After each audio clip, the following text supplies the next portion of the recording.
Panahon na ng pagbabago, dahil sa ito ay kinakailangan tayo na magtulong-tulong na paunlarin ang mahal natin ngayon.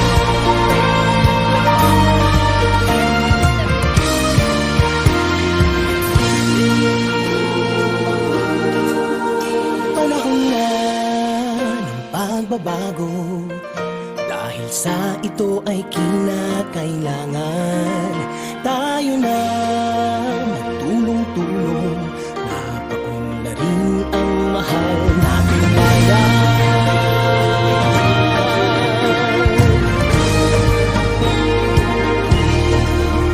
Panahon na ng pagbabago, at ayos ang mga dapat ayusin. Dapat lang maging tungkulin ng bawat mamamayan dito sa atin.